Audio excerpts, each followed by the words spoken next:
Okay, absolutely incredible football game. Um, Extremely disappointed for our players and our fans. Very very difficult loss. Uh, Not sure I've been a part of one quite like that, where we're so good in so many ways, and absolutely not good enough in so many different ways as well. So. Um, a lot of great things to build on offensively. We haven't had in production like that for some time, and that was so good to see. Defensively, obviously, we have some struggles, and we gotta we gotta get some things fixed. We are being put on an island on certain situations that we're not winning enough. We're not winning enough battles. You've heard me talk about that for years, and a team like that puts an awful lot of stress on you, sideline to sideline, and then obviously with the vertical passing game, and we didn't keep up with them. We didn't tackle very good in space, and we didn't cover very good. Um, what I did like about our team is compared to last week when we traded jabs or shots or whatever you want to call it when we took a punch. I love the fact that our team responded and came right back. And defensively did come up with some stops that gave us a chance. And we came up a few yards short again. Probably I don't know, maybe 10 yards for a field goal there. And give them credit. They are playing at an extremely high level, in particular on the offensive side, and had some tough matchups for us. And we got to play better. Questions. Mark, what happened to the secondary wasn't giving up yards like this early in the season.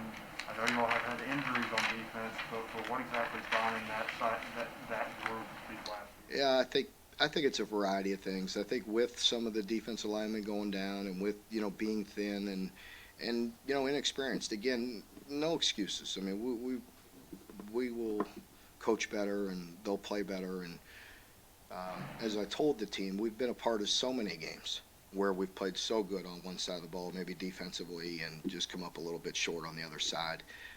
We're a team, and we'll stick together. So they're all big boys, and we could all handle the criticism and the things that come with it. But there are injuries. There are some inexperience. Right now, I mean, a boatload, and we got to bring these guys along. The end of the first half, that some of the can you just walk us through some of the decision making there? Pardon me? At the end of the first half, you have the ball and end up. Yeah, I wish I'd have punted it, huh? You know, that's why I punt normally, but I didn't, but I thought we'd convert, and I thought it was calculated again. The way we were not playing great defense, trying to be aggressive, trying to get some points there at the end of the first half. At the worst case scenario, I wanted to go in 21-21 because we were getting the ball to start the second half, and we had been moving the ball very effective. And bad decision. But the missed face mask call on that last drive and then the penalty against you.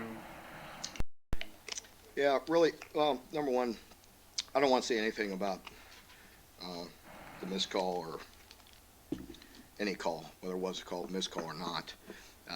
But for myself, that's still no excuse. I can't do that. I can't put that on our team in that situation. Thank God they bailed me out, because we wouldn't even have ran that play had we not been in that situation. That was only for desperation in that type of play. So we got that back and got back to first down and had our opportunity from there. So I appreciate the team bailing me out on that, but I can't do that. And as far as call or not call, things are going to happen. We have to overcome it and deal with it. And I'm not going to sit here and give any headlines. You mentioned even the 10 yards there maybe for the field goal. You had the two timeouts, and you didn't hand the ball to Chris. fair criticism. We thought about that afterwards. We talked about it. On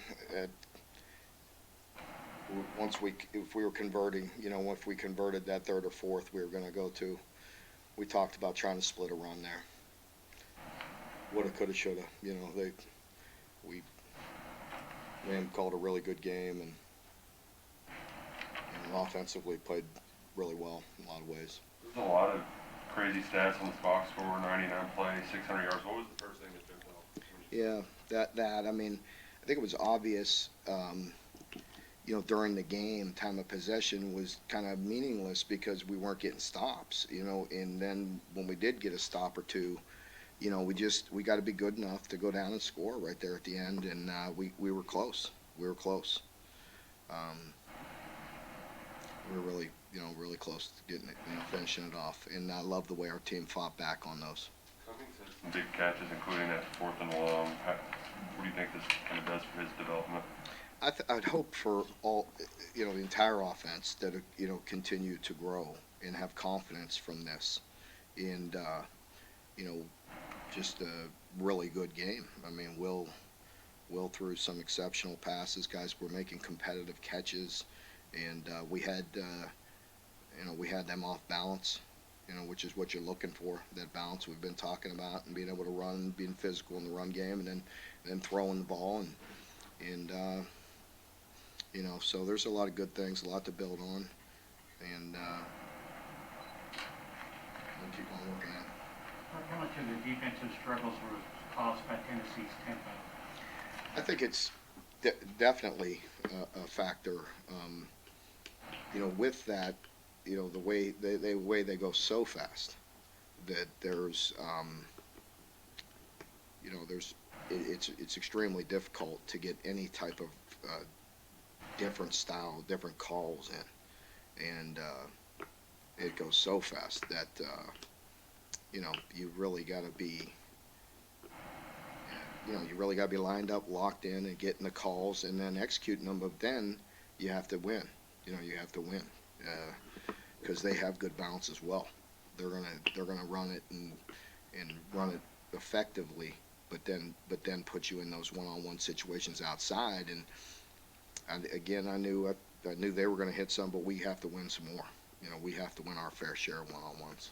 Like in the run game, If they made it past just the first line, there wasn't anybody anybody. for 20 yards. Can you just describe that phenomenon? Why? Yeah, a lot of it is because of those splits that they have. If you see how wide they are, so I think that's a big piece of it. Is they stretch out, both ways, and there's a lot of room in there.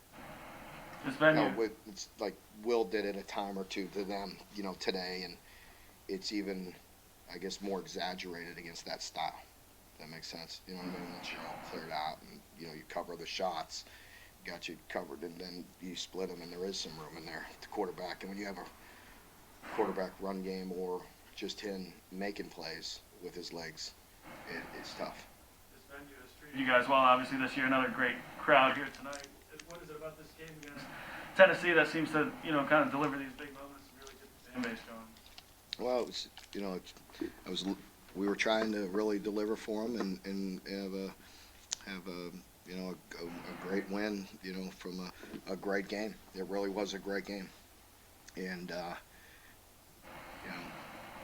won't feel like that to me, especially defensively.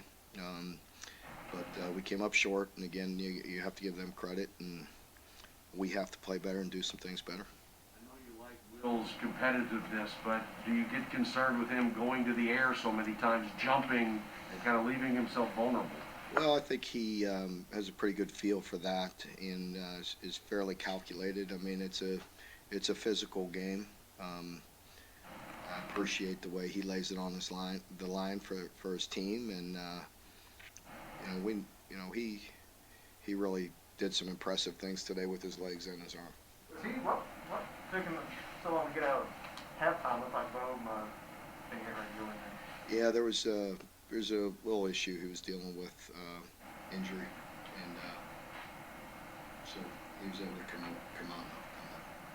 Mark, Mark, you had mentioned all week how difficult it was to work against the simulated tempo. What ultimately was the difference when you actually got out there? Was it the one-on-one battles that you just couldn't win? Well, I think, as I mentioned, it's really impossible to simulate their offense. I mean, they do that all day, all the time, and do it at a high level. So when you have scout guys looking at cards trying to run that tempo, it's completely impossible to simulate that. We did go good against good, as I mentioned, to stress the urgency of getting lined up and just getting calls and the communication part of it. But it's different style, you know what I mean? We're competing against our offense, which we're very familiar with, compared to somebody that you just see once a year.